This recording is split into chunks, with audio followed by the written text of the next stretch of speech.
हमारे सम्मानीय जो राष्ट्रीय अध्यक्ष महोदय उनको अनुकूल निकलना है, अभी बोले दादा हमको जाना है, इसलिए मैं चाहूंगा सम्मानीय हमारे राष्ट्रीय अध्यक्ष महोदय जी गौंड अनिल धुर्वे जी से आग्रह करूंगा, विनम्र अनुरोध करूंगा, क्योंकि आज हमारे कार्यक्रम के मुखिया हैं, मुख्य अतिथि के रूप में हमारे बीच में उपस्थित हुए, उनको मैं साधुवाद सेवामान जोहार करता हूँ। तो मैं चाहेंगे उनके लिए आप लोग जोरदार ताली बजा करके स्वागत वंदन करेंगे।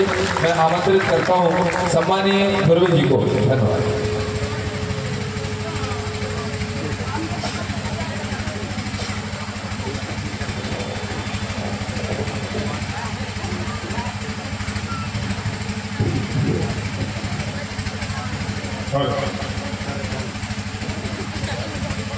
Señor Penta,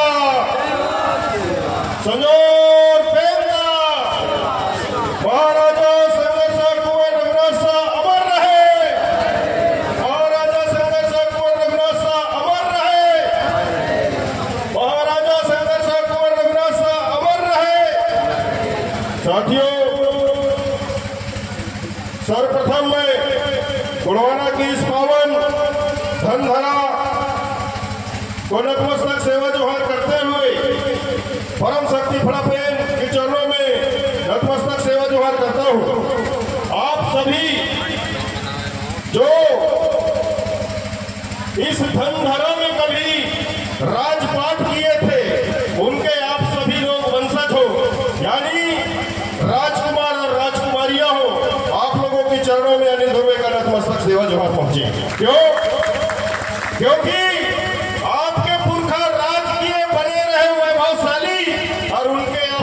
जिनके घर में आज नहीं बचा है लोटा और थाली, इस बात का चिंतन करने के लिए हम लोग बैठे हैं ना, कि नहीं बैठे?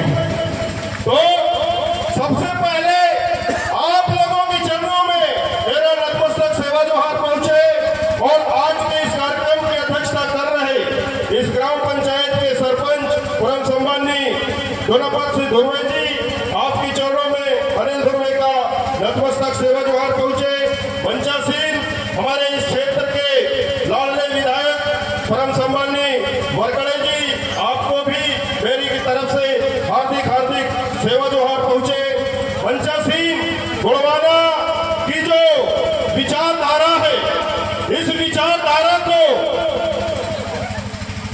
बिना थके अथक परिश्रम करने वाले, दिन को दिन नहीं, रात को रात नहीं, भूख को भूख नहीं, प्यास को प्यास नहीं, गर्मी को गर्मी नहीं, वर्षा को वर्षा नहीं और ठंड को ठंड नहीं कहने वाले, समझने वाले भूमिकाओं के, गायक कलाकारों के, संगीतकारों के चरणों में मेरा नतमस्तक सेवा जोहार पहुंचे, क्योंकि उन्हीं के अथक परिश्रम मेहनत के दम पे गुणवाना का कार्रवाई आज यहाँ तक पहुंचा है। साथियों, उन सभी लोगों को जिनको मैं जानता हूँ ना भी जानता हूँ, उन सभी लोगों के चरणों में मेरा बारंबार नतमस्तक सेवा जोहार पहुंचे। आज के इस कार्यक्रम में शांति व्यवस्था को बनाए रखने में अपना अथक सहयोग प्रदान कर रहे कुंडम के जो पुलिस थाना है, वहां के पुलिस, मध्य प्रदेश पुलिस के जो जवान हैं, उनको भी इस मंच के माध्यम से हार्दिक हार्दिक सेवा जोहार पहुंचे। साथियों, अंग्रेजी का एक बहुत ही मशहूर साहित्यकार हुए थे मिल्टन, उन्होंने एक जगह कहा है कि history is not only the fact of past but the guide of future, यानी हिंदी में उसका अर्थ होता है कि इतिहास सिर्फ बीते हुए समय का पुलिंदा भर नहीं होता, वो आने वाले भविष्य का नक्शा भी होता है। जो इतिहास होता है वो सिर्फ बीते हुए वक्त का पुलिंदा भर नहीं होता, वो आने वाले भविष्य का नक्शा भी होता है। मैं उन्हीं मिल्टन की इस कहावत को आधार मानकर कहना चाहूंगा कि शंकर साहब रघुनाथ साहब, शंकर साहब रघुनाथ साहब, आपके उस बलिदान से, शंकर साहब रघुनाथ साहब, आपके उस बलिदान से आपके शोले निकले थे हिंदुस्तान से।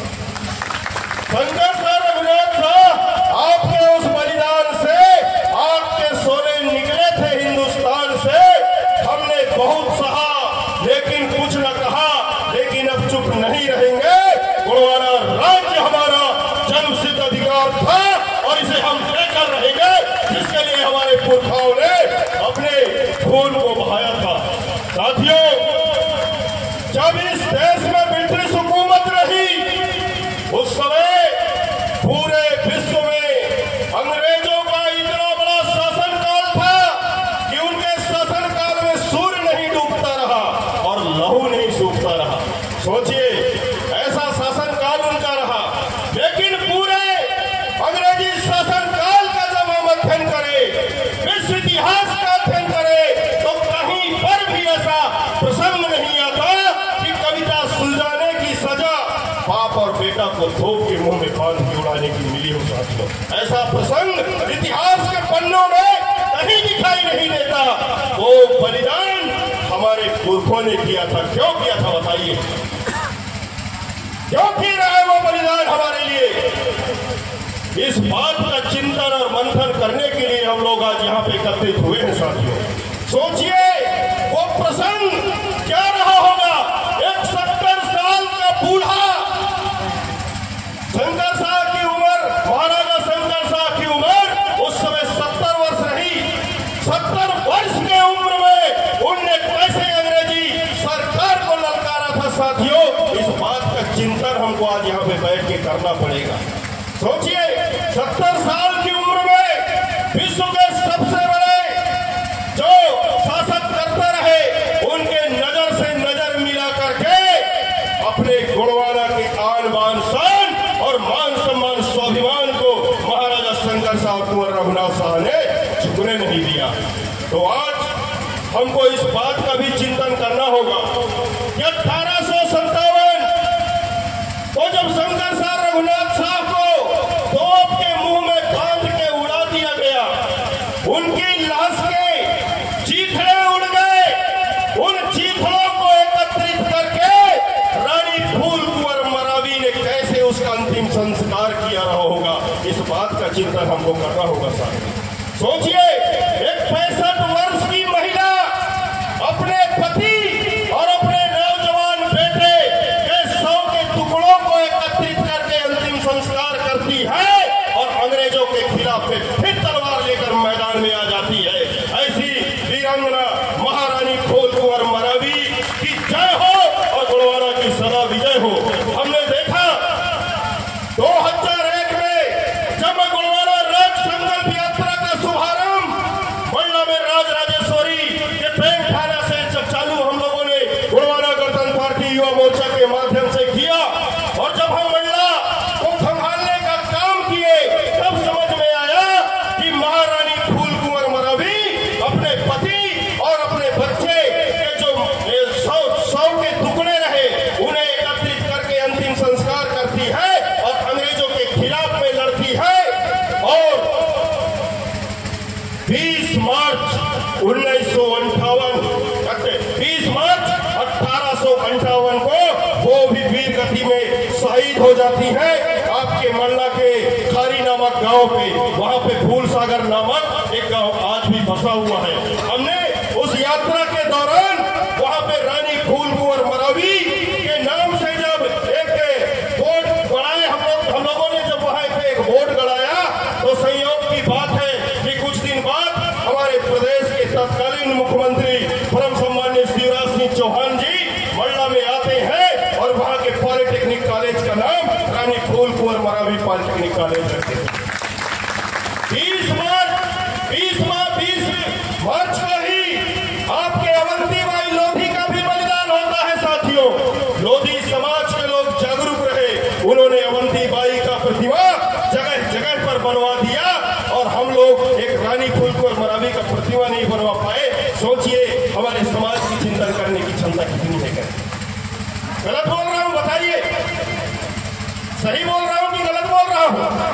अरे गढ़ा मंडला और गढ़पुरवा का राजा जब मारा जाता है तो उसकी महारानी फूल कुंवर मरावी उस आंदोलन की आग को बुझने नहीं देती और उस लड़ाई का नेतृत्व अपने हाथ में लेती है और खुल के अंग्रेजों के खिलाफ में लड़ती है। हमारे समाज की जो मात्र शक्तियां रही साथियों, ये जौहर करने वाली नहीं रही कि पति अगर मर गया तो मैं आग में जल के मर जाऊं करके। चाहे वो रानी दुर्गावती का इतिहास पढ़ो, चाहे रानी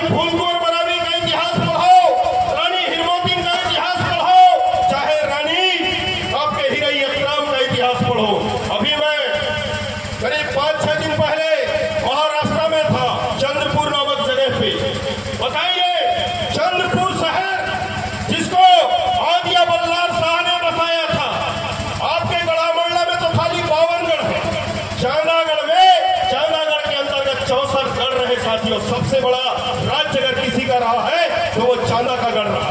चांदागढ़, मंडलागढ़, खेरलागढ़ और देवगढ़, ये 4 प्रसिद्ध गोंड राजघराना थे।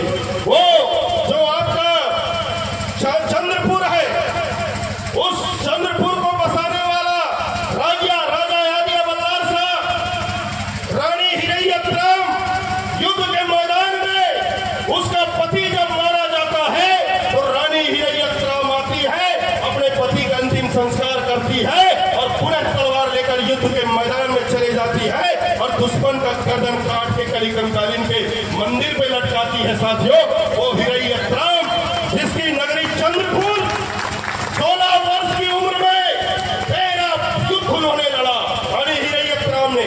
अभी हमारे भाई जगदीश कुंजान जी हिरैयतराम जी के बारे में बता रहे थे तो मेरे को याद आया कि लगा कि नहीं, आप लोगों को भी रानी हिरैयतराम के बारे में बताना चाहिए करके। 16 वर्ष की उम्र में 13 युद्ध लड़ती है वो और 13 युद्ध को जीतती है।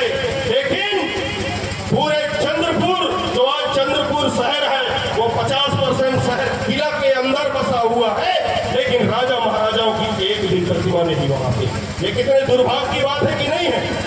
आंध्रा से लोग जीने खाने के लिए आए थे, कहा चंद्रपुर में जो जीने खाने के लिए आए, उन लोगों ने जिन्हें अपना जमीन देकर बसाया, आज वहां वो चुनाव जीत के विधायक मंत्री बन गए। वो लोग अपने माता जी के नाम पे जब वहां पे स्मारक बनाने का काम किया तो समाज के जागरूक लोगों ने उसका विरोध किया, तब जाकर आज वहां पे रानी हिरैयतराम जी का एक भव्य स्मारक और आपके आदिया बल्लार शाह का वहां पे भव्य स्मारक बनने वाला है। साथियों, मैं पुनः आपको लिए चलता हूं सन 1857 की क्रांति में। सन 1857 की क्रांति में हमारे महाराजा शंकर शाह और कुंवर रघुनाथ शाह जी को जिस तरीके से अंग्रेजों ने तोप के मुंह में बांध के उड़ाया, ऐसा इतिहास में कोई प्रसंग नहीं मिलता। ठीक उसी तरीके से 1857 की क्रांति में सोना खान रियासत के राजा वीर नारायण सिंह मरकाम जी को खुले पेड़ में अंग्रेजों ने फांसी दिया था। साथियों, आप लोगों ने भगत सिंह, सुखदेव, राजगुरु का नाम सुना है ना? कितने लोग सुने हो? वीर नारायण सिंह का कितने लोग नाम सुने हो? सरदार भगत सिंह, सुखदेव और राजगुरु को बंद कमरे में फांसी दिया गया था। साथियों, वीर नारायण सिंह सोना खान को 10 दिसंबर 1857 को खुले आम पीपल के पेड़ में फांसी दिया गया था। 19 दिसंबर तक उसकी लाश पेड़ पे लटकते रही, चीले कौवे उसके मांस को नोच के खाए, यहाँ तक कि 10वें दिन अंग्रेजों ने उसे पेड़ से उतारा और पेड़ से उतार के तोप के मुंह में बांध के उड़ाया था। जो वीर नारायण सिंह मरकाम के साथ में अंग्रेजों ने किया इस देश के अंदर, साथियों, वैसा किसी के साथ नहीं हुआ है। ठीक उसी तरीके से बोलमपल्ली रियासत का राजा वीर बाबूराव सेठवा के 3 बार अंग्रेजों को धूल चटाता है। वो गोंडवाना का बेटा वीर बाबूराव सेठवा के जो 3 बार अंग्रेजों को नाके चनो चबाता है, लेकिन अपनी बुआ के गद्दारी के चलते वो अंग्रेजों के पकड़ में आ जाता है। अंग्रेज लोग उसे फांसी पे लटकाते हैं, लेकिन वीर बाबूराव सेठवा के ताड़ोबा नामक जड़ी खा लिया था, इसलिए फांसी का फंदा जो है वो टूट जा रहा था, लेकिन वो मरता नहीं था। तो अंत में जाकर अंग्रेजों ने वीर बाबूराव सेठवा के को खौलते हुए चूने के भट्टी पे डाल के मारा था। साथियों, मैं खाली 1857 की क्रांति की बात कर रहा हूँ। एक आपका गढ़ा मंडला था जहाँ शंकर शाह, रघुनाथ शाह को तोप के मुंह में बांध के उड़ाया गया। एक सोना खान रियासत था छत्तीसगढ़ में, वहां के जो जमींदार हमारे वीर नारायण सिंह सोना खान को खुलेआम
शहीद हुए तो आज उनके बच्चे कहाँ हैं, उनकी जीवन प्रत्याशा क्या है, उनका शिक्षा का स्तर क्या है, उनका जीविका का स्रोत क्या है, उनकी जो जीवन की शैली है वो कैसे है, ये सरकार बताए।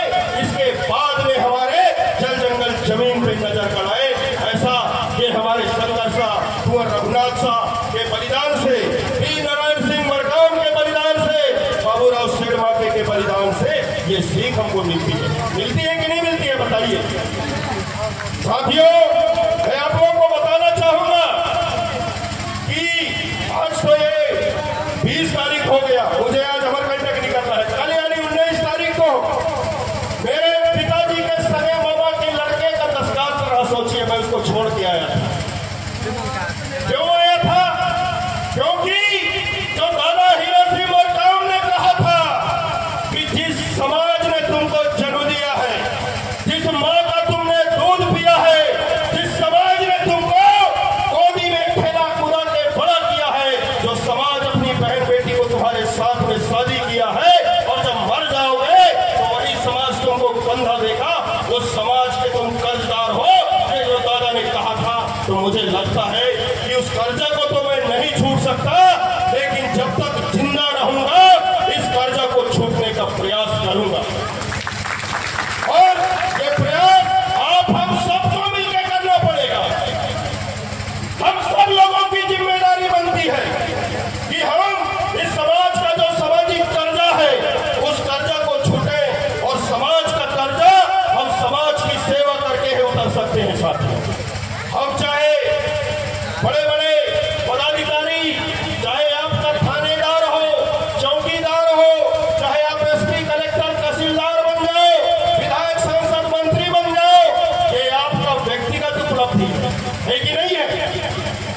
किसी का तहसीलदार बन जाना, विधायक बन जाना, सांसद बन जाना, मंत्री बन जाना उनका व्यक्तिगत उपलब्धि है कि नहीं है? अगर ये कोई चीज आप बन गए तो वो आपकी व्यक्तिगत उपलब्धि है। आपकी सामाजिक उपलब्धि तब होगी जब आपका समाज भी आपके जैसे खड़े होकर अपने हक और अधिकार को प्राप्त करेगा। तब हम कहेंगे कि हमने समाज में कुछ किया है। व्यक्तिगत उपलब्धि तो बहुत लोग करते हैं, हमारे दो समाज को भाड़ में जाने दो, यही तो चला है अभी तक ना, ये नहीं चला है? बताइए, इतना बड़ा समाज, हमें ताज्जुब होता है। गंगा नदी के किनारे से आप चलो तो सुदूर दक्षिण के गोदावरी और कावेरी नदी के किनारे तक, इधर आपके स्वर्ण रेखा नदी के किनारे तक सबसे बड़ी आबादी किसी की है तो गोंडवाना के मूल निवासियों की है। साथियों, सबसे बड़ी आबादी गोंडवाना के मूल निवासियों की आबादी। इतिहास को देखें तो गोंडवाना का इतिहास ऐश्वर्यशाली इतिहास, 750 वर्षों तक राज करने का इतिहास, सोने के सिक्के चलाने का इतिहास, जिनके राज में चोर उचक्के नहीं हुआ करते थे। ऐसा गौरवशाली, वैभवशाली, ऐश्वर्यशाली इतिहास किसका? गोंडवाना का। लेकिन वर्तमान देखो तो क्या है? क्या है वर्तमान? जो समाज धान को पैदा करने वाला समाज है, जो 5 किलो राशन की लाइन में लगा है, ये है हकीकत। साथियों, आज है कि नहीं है?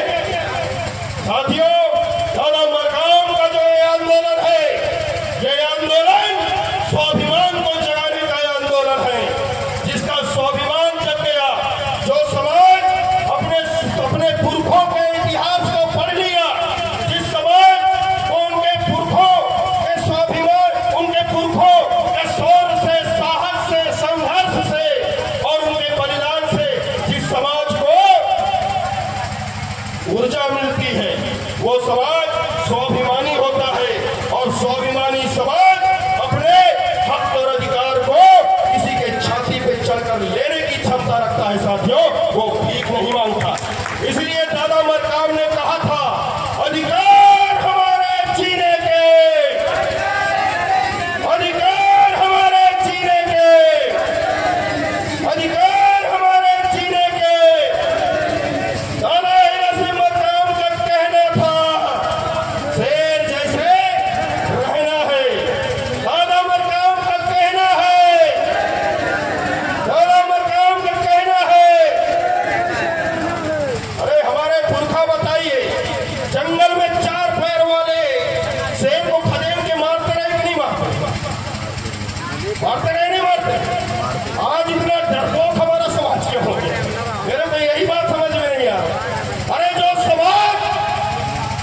इस बात का चिंतन करना पड़ेगा साथियों।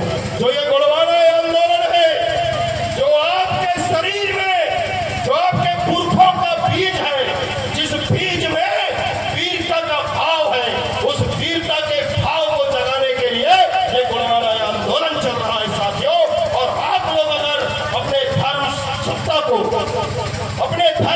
को पकड़ लिए, जकड़ लिए, तो अर्थ सत्ता आपकी गुलामी करेगी। और जब धर्म सत्ता, अर्थ सत्ता आपके मुट्ठी में रहेगा, तो राजनीतिक सत्ता आपके चरणों की दासी रहेगी साथियों। ये मैं दावे के साथ कहता हूं। आज आप लोगों के अंदर ये गोंडवाना आंदोलन के चलते जो जन जागृति आई, उसी का नतीजा है कि आज मध्य प्रदेश का मुख्यमंत्री, छत्तीसगढ़ का मुख्यमंत्री, उड़ीसा का मुख्यमंत्री, झारखंड का मुख्यमंत्री, तेलंगाना का मुख्यमंत्री और महाराष्ट्र का मुख्यमंत्री 18 सितंबर 2025 को शंकर शाह रघुनाथ शाह के बलिदान दिवस के अवसर पर श्रद्धांजलि अर्पित कर रहे हैं। आपकी जागरूकता का नतीजा। जो समाज नालायक होता है, जो व्यक्ति नालायक होता है, बताइए नालायक व्यक्ति के बाप को कभी मान सम्मान मिलता है? अगर किसी का बेटा नालायक हो तो उसके बाप को क्या मान सम्मान मिलेगा? ठीक उसी तरीके से जो समाज नालायक होता है, उसके पुरखों को मान सम्मान नहीं मिलता। आज जो जागरूकता इस गोंडवाना के अंदर आई है, आपके बीच में चाहे कोई भी व्यक्ति आए, आज के डेट में पीला गमछा लेके आता है, जय सेवा जय बड़ा देव बोलता है कि नहीं बोलता है? मोदी जी जैसे लोग मंडला में आते हैं तो जय सेवा सेवा जोहर बोलते हैं। वेंकैया नायडू जी जैसे राष्ट्रपति, उपराष्ट्रपति महोदय आए, कोई भी व्यक्ति आएगा पहले सेवा जोहर करेगा। वो क्यों? क्योंकि आप लोग कहीं न कहीं जागरूक हुए हो। इस जागरूकता के कारवां को पकड़ के रखिए। एक दिन ये राज सत्ता भी आपके हाथ में रहेगी साथियों। ये मैं दावे के साथ कहता हूं। बस संगठन को बनाए रखिए। और उदाहरण अगर लेना हो तो मैं बहुत पुराना उदाहरण आप लोग को बताना चाहूंगा। अभी मध्य प्रदेश के ओमकारेश्वर में मध्य प्रदेश सरकार इसका स्टैचू बनवा रहा है, जानकारी है आप लोग? आदि गुरु शंकराचार्य की स्टैचू वो लोग बनवा रहे हैं। आदि गुरु शंकराचार्य के बारे में एक बात बताऊं, बहुत ही रोचक चीज है। और जो गोंडवाना आंदोलन से जुड़े हुए मेरे युवा साथी हैं, गोंडवाना आंदोलन में वर्षों से काम करने वाले मेरे से जो बुजुर्ग लोग हैं, उन लोगों को मैं एक प्रसंग को बताना बहुत ही जरूरी समझता हूं साथियों। क्यों? क्योंकि हमको सीखना चाहिए दूसरे लोगों से।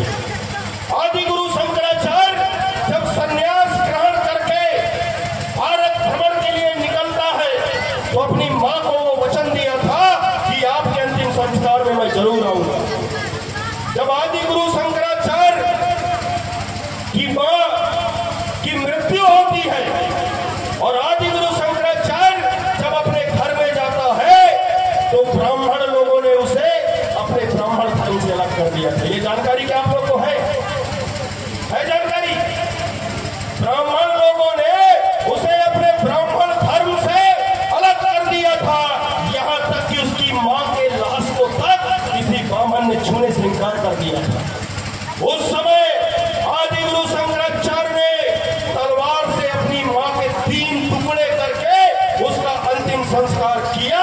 इतना होने के बावजूद भी आदि गुरु शंकराचार्य ने ब्राह्मण धर्म के खिलाफ में एक भी शब्द नहीं बोला। एक भी शब्द वो ब्राह्मण धर्म के खिलाफ में नहीं बोला। और पूरे भारत को घूमकर चारों दिशाओं में 4 मठों की स्थापना शंकराचार्य ने किया। जिन ब्राह्मणों ने उसके समाज से बाहर कर दिया, उसकी मां के 100 को छूने से इनकार कर दिया, वो उसे ब्राह्मण धर्म से निकाल दिया। लेकिन आदि गुरु शंकराचार्य ने ब्राह्मण धर्म के खिलाफ में एक भी शब्द नहीं बोला। इसलिए आज जो केरला है, वहां मलयालमी जो ब्राह्मण है, जिन्हें नंदूरी पाद ब्राह्मण बोलते हैं, वो आज भी आदि गुरु शंकराचार्य की याद में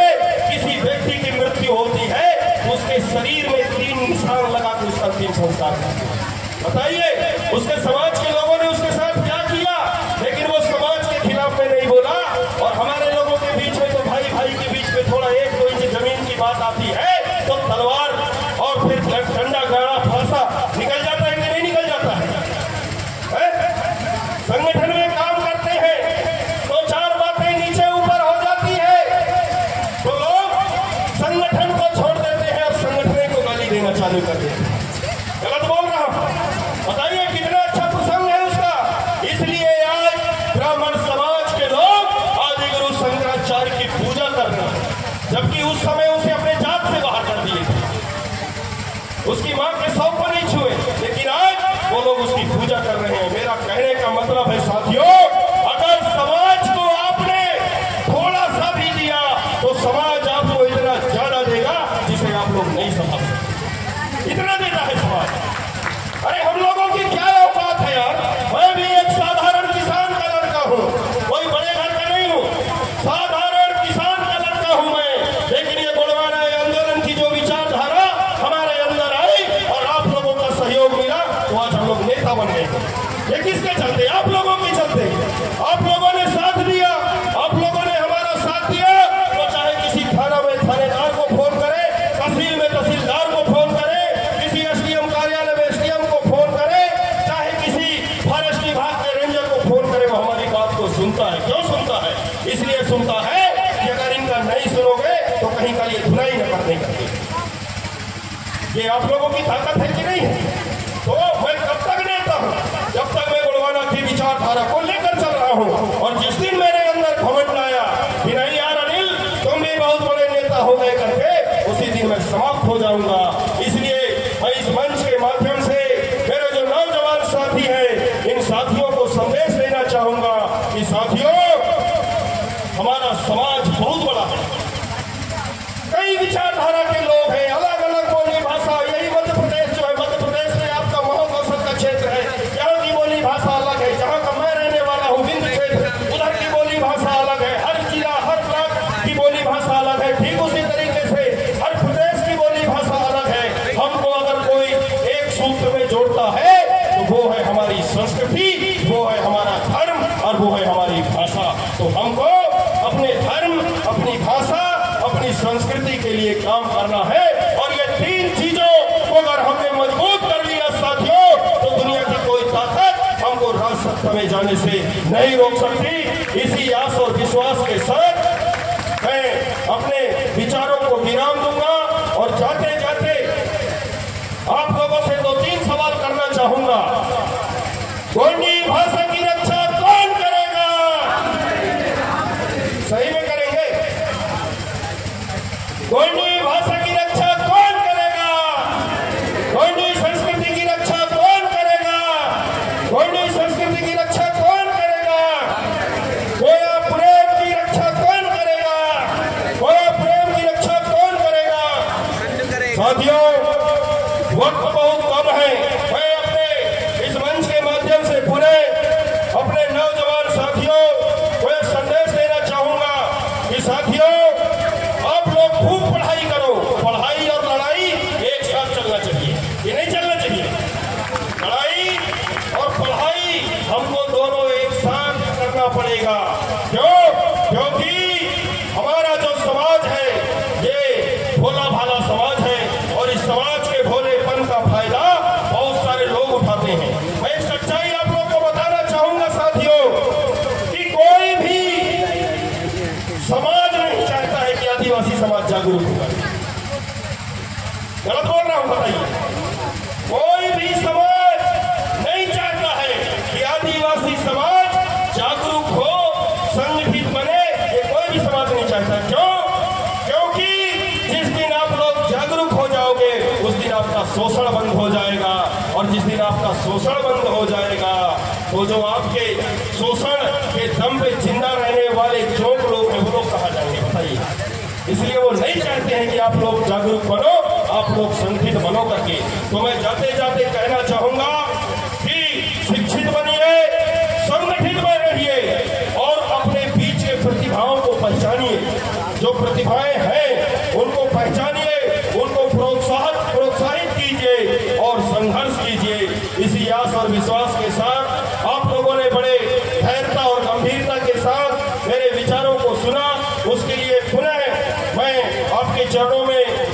नतमस्तक सेवा जोहार करता हूँ।